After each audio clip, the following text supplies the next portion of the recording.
Fly shit, got messing me hard rolling all on my kids. She all on my dish, she don't know what it is. Got purple walk her, they ain't pouring no trees. Lately I've been pouring lean on the bitch, she look just like. What's up, y'all? It's NLZ, and I'm back with another video. This was recorded the same day as my other video. I'm on the grind today, but today we're doing a horror. Well, yeah, today we are also doing a horror reacts. We are watching 7 Home Alone horror stories animated that was uploaded by Martin Animations. Shout out to you. Feel free to comment on this video, like the video, subscribe to it. But we gonna watch like 4 of them though. We gonna watch 4. Make sure check out Martin. And without further ado, let's go. Years old now. This happened when I was 13, my sister was 9, and my brother was 6. We were raised by our single mother. She usually worked nights on the weekends. I was old enough to be home alone, so whenever my mom was at work, I was the one responsible for my siblings. This all happened on a Saturday night. For a little bit of context, let me give you the layout of my childhood home. When you walked into the living room, there was a hallway. To the right was the kitchen. Then straight ahead was the downstairs bathroom. To the left was the stairway. Once you got upstairs, the first room straight ahead was the upstairs bathroom. The first room on the right was my room, and the second room on the right was my brother's. Hold on, that's a lot to take in. So basically, you got a big house. The room across from mine was my mom's, and my sister's room was right next to my mom's. Now here's the story. Before my mom left for work, she had gave me $20 for pizza, then left. I ordered the pizza and we had a good night. About 2 hours after we ate, my sister went to the downstairs bathroom. When she came out of the bathroom though, she said that she heard someone knock on the window. I believed her and I told her that it was okay. Well, about an hour later, we heard yet another knock at the front door. I looked in the peephole and I saw a dirty looking man with long brown scraggly hair. He looked like he was homeless, but I couldn't really tell. I then began to look down and I saw that he had a knife right in his hand. I then looked at my brother and I told him to turn off the TV and all of the lamps. I told my sister to grab my flip phone while I ran in the kitchen to grab a knife. I then told all of my siblings to go upstairs. I told my brother to go hide under his bed and my sister to go hide in my mom's closet. W brother, bro. I then hid in the upstairs bathtub. I then heard the front door smash open. Ooh. It was a really flimsy old door, so it didn't really surprise me that that happened. You should have called him. I then heard doors opening downstairs. I started to dial 911. I heard the man start to come upstairs, and then heard the bathroom door open. Pause. No, it's not funny. I'm just like, why are you so calm? Like, you see how you don't care. I heard the man start to come upstairs, and then heard the bathroom door open. I held one hand over my mouth, while the other was holding my flip phone. No way. Very luckily, he didn't open the shower curtain. When the man left, I had started to worry about my siblings. I then got out of the bathtub and ran out of the bathroom. I began to run full force at the guy, stabbing him a few times. W! Right as this was happening, the police had finally arrived. I saw him trying to run out the front door, but the police were able to catch him. Yes. I then found my siblings, and the police called our mom. My mom came home immediately. She even quit that job because of this. So yeah, that's definitely the scariest thing that's ever happened to me while home alone. W brother, bro. Last. W brother. I'm currently a 15-year-old female, but I was around 11 at the time of this event. It was mid-December in West Virginia, and there was a thin layer of snow on the ground, and I was home alone while my entire household was at the local Walmart. I didn't go because I had a terrible fever, but regardless of the fever, I typically stayed home anyway. I've always had some sort of social anxiety, and I've never really liked being in a group of people. with the fear that I'd be judged. Now, starting the story, it had been about 15 minutes after my family left, and I was sitting on my bed with my protective pit bull. Keep that in That's mind good. because it's a really important part of the story. It better be a I was W watching some dog. show on my laptop when, out of the corner of my eye, I saw what looked like a human shape, then very quickly passed my window. I tried to brush it off while attempting to rationalize the incident, but I had a gut feeling that something was wrong. Is that the top floor? Disregarding my gut feeling, I directed my attention back to my show, when about 5 minutes later, my dog jumped off my bed and then started growling while looking in my window. I didn't really think too much of it at first, knowing that she often growled at deer when they passed my window. But then I thought about what I saw before, and then pretty much instantly I felt my stomach go numb.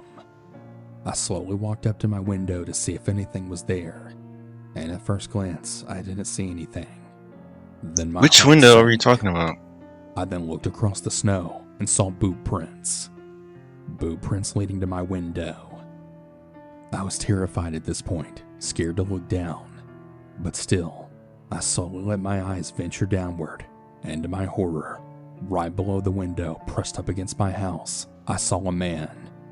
He was about 6 foot from what I could tell, with dark brown hair, a beard, and dark green eyes, and he was wearing a snowsuit. He then looked up at me, and the both of us were frozen in fear. We made eye contact for about 10 seconds, but that 10 seconds felt like forever. As soon as I snapped into realization, I grabbed my phone and ran as fast as I could up the stairs and then into my bathroom. I could still hear my dog growling and loudly barking, but I didn't care. Get him. I decided to call my mom. Stupid, I know. I should have called the police instead, but I was just so scared, and the only thing making me feel safe was the sound of her voice. As soon as she picked up the phone, she heard how stressed I was and just how frightened my voice sounded. I explained the situation, and she told me she was sending the police and that she would be heading home ASAP. Well, everything was starting to smooth out. Although I was still shook, I was feeling more comfort now. Yo, these criminals Then be everything chilling, came bro. crashing down when I then heard glass begin to shatter. I thought I was going to pass out. I was shaking so violently, and I couldn't think straight. The next sound that followed up was a screaming. Yeah. Very loud, blood-curdling screams. Get him. And that's when I realized it. My dog was attacking him. Get him. I was still so scared shitless, but felt a sense of happiness. Soon I heard my door being broken down, while my mom and the police officers came into the house. My mom came up to the bathroom, and I led her inside. I think I can honestly say that that was the most safe I'd ever felt in my mother's arms. She walked me downstairs, and I could see the guy being taken out in handcuffs, God crying dang. and covered in blood. My dog then came barreling into me, licking my face and jumping all over me. I could tell right away that she knew she had done right. I still have the same dog. Her name is Metallic, and she's 8 years old. She still acts like a puppy, though. I will forever love that dog, and she's probably the reason I'm here today. You get a motive? Like, why you do that? So, I'm a big horror fangirl. I'm 20 years old, and over the past year, I've been collecting from the figures to the mask to even life size. I won't say this story was terrifying or anything, but to me, it basically saved me. I'll try and make it simple. I'm a big Michael Myers fan, and last October I bought a life-size figure of him. Oh, and a Chucky doll too. And not just one of the You better than me. I the would never do that. replica-looking ones. Some may call me crazy, but what's not to love about horror, right? I mean, I keep but everything stored away at the moment, apart from the life-size Michael, which he stands around 6 foot. He's not a cheap-looking guy either. He looks like the real deal. The replica mask, real coveralls with blood, and even a knife too. alright, so look, my thing is, I can't do that because, like, for obvious reasons, like, what if one day he decides to come alive and just kill me? Like, what if? That's why I don't be having dolls and stuff. I mean, I'm not. I'll never get a dog because I'm a boy. But then, what if it try to? I'll never get a dog like Chucky. Like, no, I'll never get a Chucky dog. Cause what if Chucky decides that it's his time and he just come murder me for no reason, no reason at all, just because. Or the only way I will get a dog if I do what Malcolm did off Haunted House too.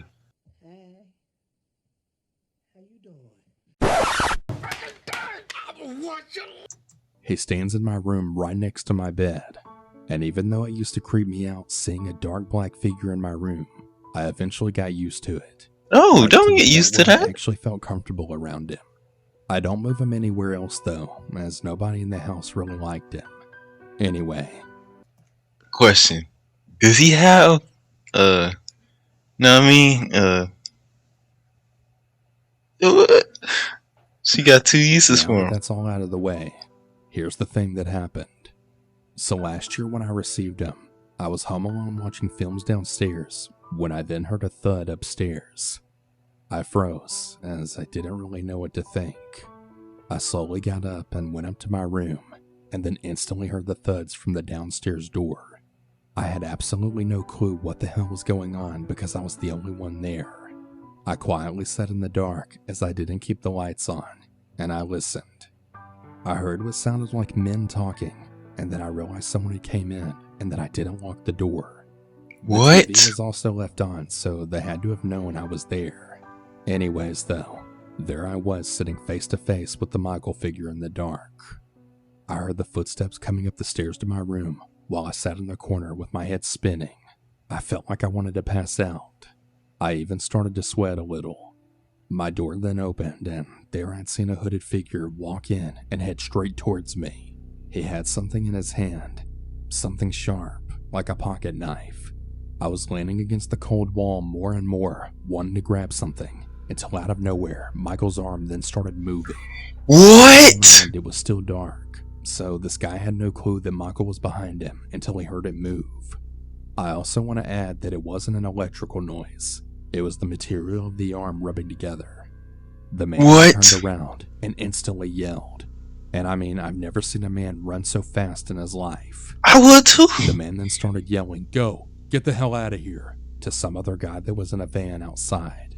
I stood up and watched them as they drove off.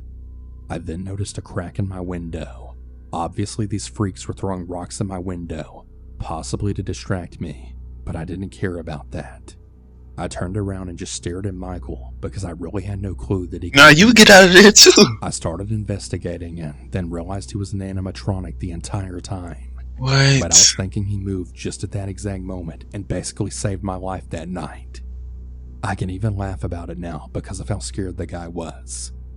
I got my window repaired and did mention to the police that I had a break-in, but there was really nothing they could do about it.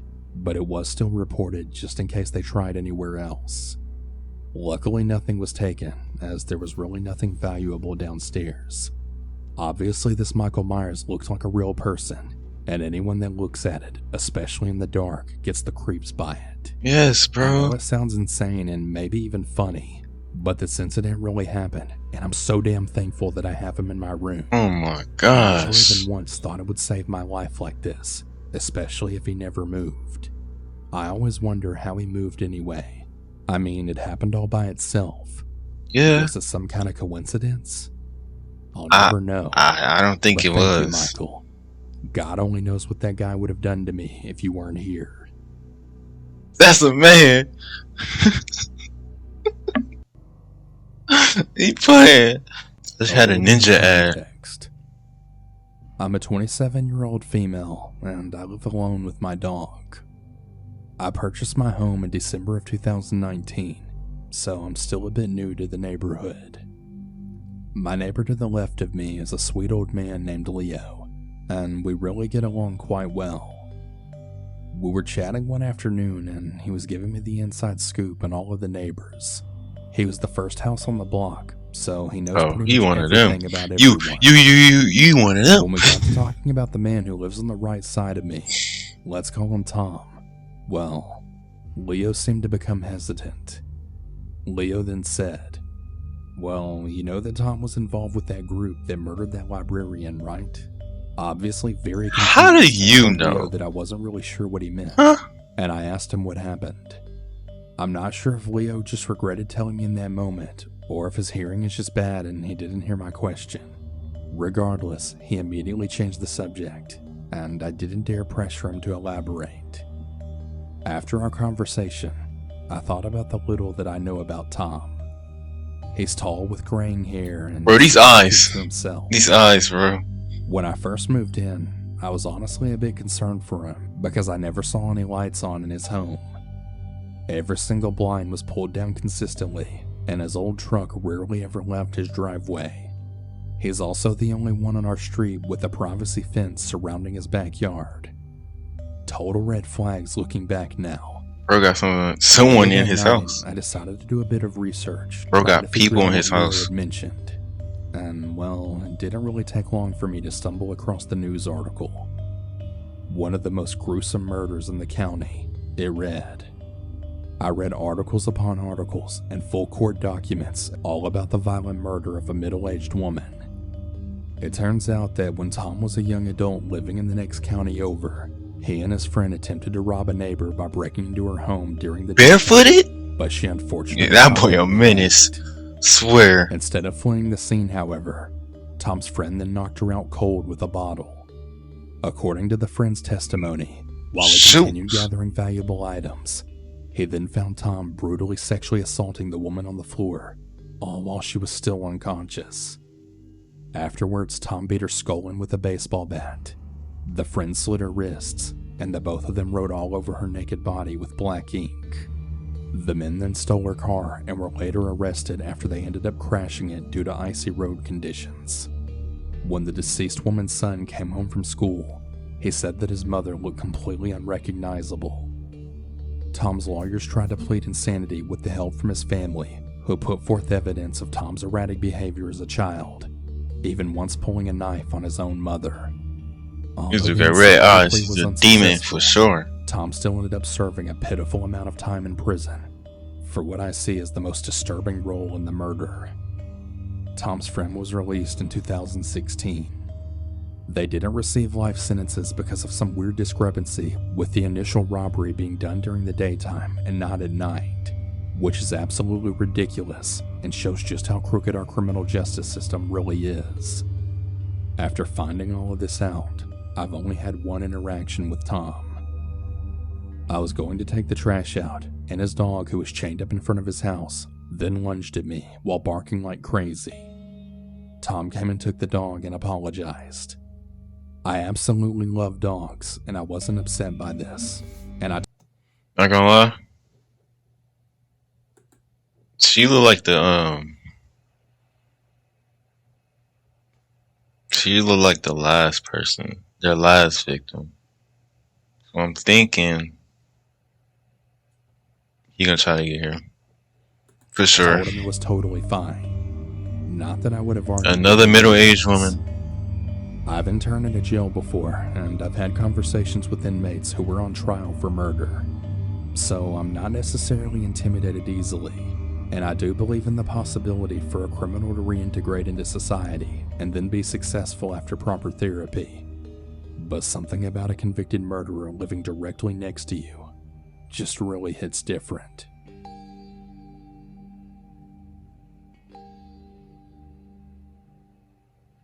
Wow. I was 17 years old and I just got That's home from 4, right? That's 4. You gonna watch one more? my summer job working grounds crew at a golf course. During the day at work, I'd been talking with my buddy about hanging out that night, so I got in the car and headed over to his house at around 5 p.m. I live in Massachusetts, so midsummer at 5 p.m., it's broad daylight. My friend's family had a big old farmhouse in a rural part of the state. Right as I was driving, my friend gave me a call and told me that he was running an errand and he would probably get home after I got there. He told me the door was open and to just go in, and he'd be back soon. This was really nothing out of the ordinary, and I pulled up to his house and parked the car. I looked in his refrigerator for a beer and went to the second floor, where there was this big den area with couches and TV. I flipped the channels for a bit and, after a while, felt nature calling. I walked down the hall to the bathroom, which is right at the top of the stairs on the second floor. I sat on the toilet, picking up an old comic book from the magazine basket. That boy comfortable. Well, after a few minutes, I had heard some steps on the floor below. Assuming it was my friend, I gave a shout and then made a crude joke about my current predicament, then expecting an equally crude reply back. Nothing. I shouted yet again, saying I was in the bathroom. Still nothing. At this point, I'm thinking maybe he has headphones in. Steps start up the creaky stairs, and they sound much heavier than my friend. I feel a chill down my spine, and that's when I felt it. Something was just really off. I hear the steps get to the top of the stairs, just right outside the bathroom door. Alright dude, stop fucking with me, I say. No response. I don't really know what to do at this point, but still just hoping it's my buddy being an asshole.